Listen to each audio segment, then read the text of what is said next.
बारिश की हल्के फुहारों ने रास्ते की धूल को साफ कर दिया था। हवा और भी ठंडी हो चुकी थी। गाड़ी में राधिका के मन में बहुत से सवाल थे, जिसे समझते हुए लड़के ने कहा, मैं समझ सकता हूँ राधिका, तुम्हारे मन में बहुत से सवाल घूम रहे होंगे, पर मैं भी शॉक्ड हूं कि आखिर अचानक पापा मम्मी ने हम दोनों की शादी को एक्सेप्ट कैसे कर लिया।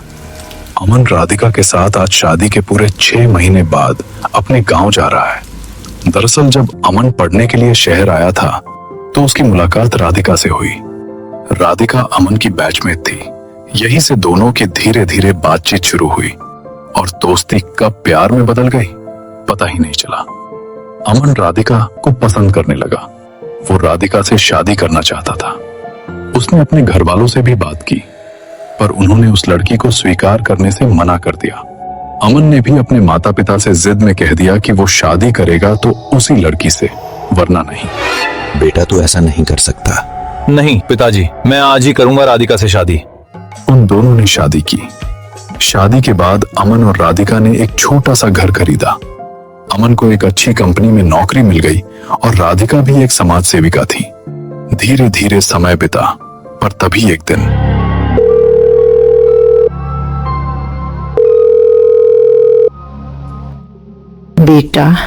बेटा मुझे माफ कर दे। अब हमें अपनी गलती का एहसास हो चुका है। हम तेरी शादी तो नहीं देख पाए, पर तू अब बहू को लेकर जल्दी घर आ जा। शादी के बाद की बहू और तेरी सारी रस्में हम घर पर करेंगे।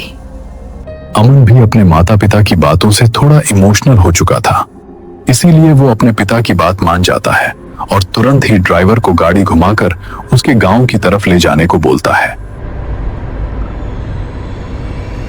गाड़ी में बैठे हुए कई घंटे बीत चुके थे।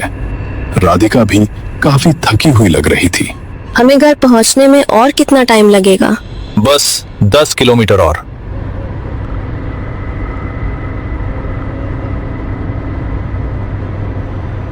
कुछ देर बाद गाड़ी एक पुरानी बड़ी सी हवेली के आगे आकर रुकी।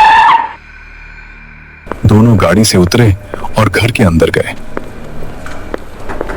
हवेली बहुत बड़ी और पुरानी लग रही थी। चारों तरफ सन्नाटा पसरा हुआ था। जैसे ही दोनों अंदर गए, सामने से अमन के माता पिता आए।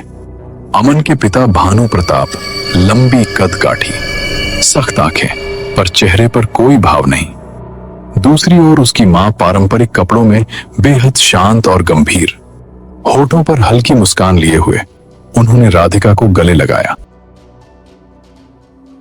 ये कमला काकी है बहू। सारे घर की देखभाल इनके ही हाथ में है।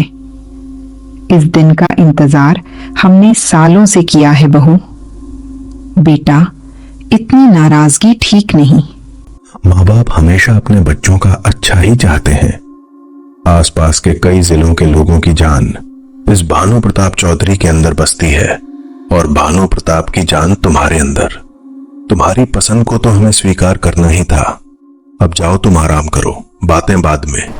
जिसके बाद दोनों वहां से चले गए। सुमित्रा ये शहरी बहू है, इसे खानदान के परंपरा के बारे में बता देना।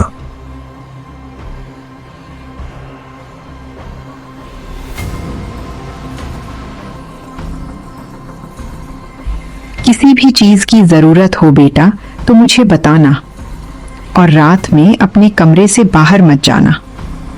गांव में बहू बेटियों का कमरे से बाहर घूमना अच्छा नहीं माना जाता। ठीक है मम्मी जी। पहली रात, नई जगह, नए लोग और गांव का माहौल। राधिका के मन में अजीब सी घबराहट हो रही थी। रात का खाना सबने मिलकर खाया, पर वहां भी एक सख्ती महसूस हो रही थी, जैसे हर नियम, हर बात, हर आदत पर नजर रखी जा रही हो। खाना खाकर राधिका टहल रही थी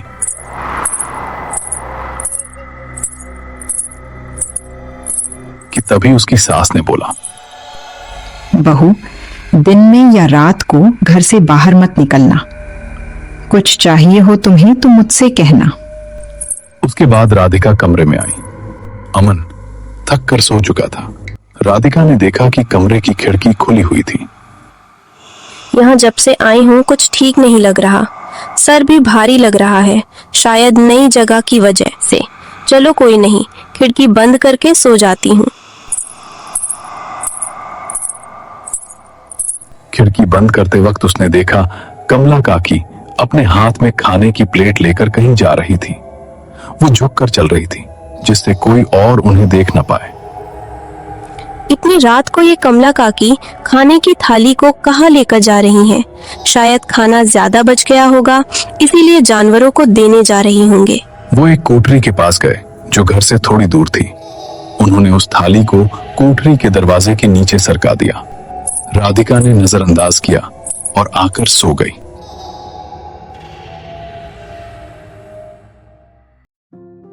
ये लीजिए 50 लाख रुपया।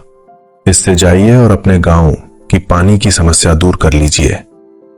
वाह पिताजी, आप तो बहुत अच्छा काम कर रहे हैं। इतने सारे पैसों को ऐसे ही दान दे दिया। तभी तो भगवान ने आपको इतनी धन संपत्ति दी है और देते हैं। भगवान नहीं बेटे, हमारे पूर्वजों की देन है। ये बात अमन और राधिका को थोड़ी अजीब लगी।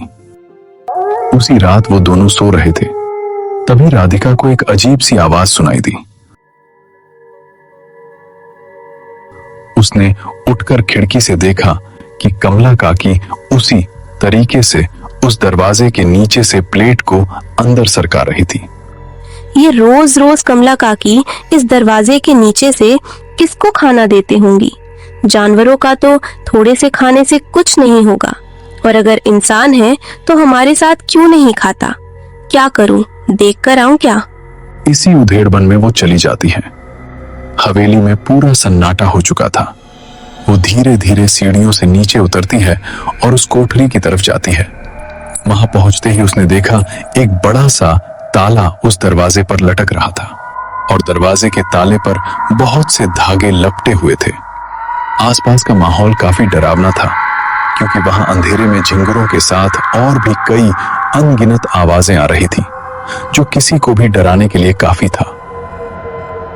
उसने दरवाजे में बनी एक छोटी सी खिड़की का गेट ऊपर उठाया और उसके अंदर झांका तो कुछ ऐसा देखा जिससे उसकी रूह कांप गई। ऐसा लग रहा था जैसे उसकी आंखें बाहर आने को है।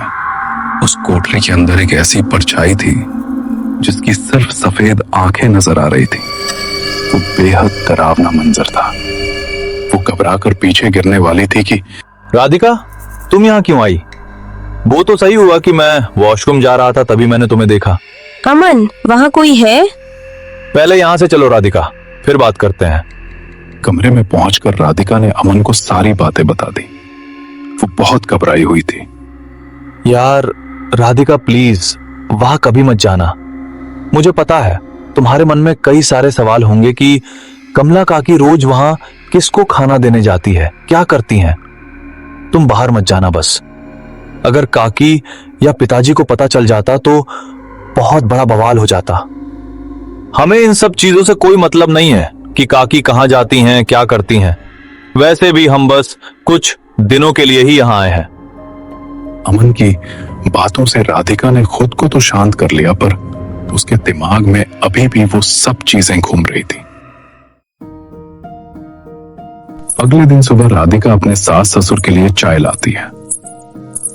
सुमित्रा बहू काफी तेज है, इस पर सही से ध्यान रखना और हो सके तो एक बार और समझा देना कि घर से बाहर न जाए।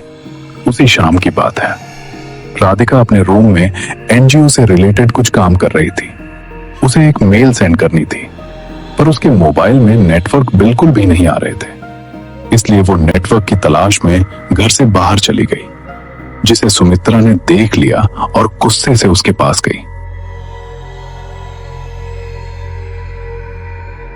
बहू, मैंने तुम्हें समझाया था कि घर से बाहर नहीं जाना, फिर भी तुमने मेरी बात नहीं मानी। पर मम्मी जी। बस बहू, जितना कहा जाए उतना ही किया करो। राधिका को अपनी सास की बातें बहुत बुरी लगी।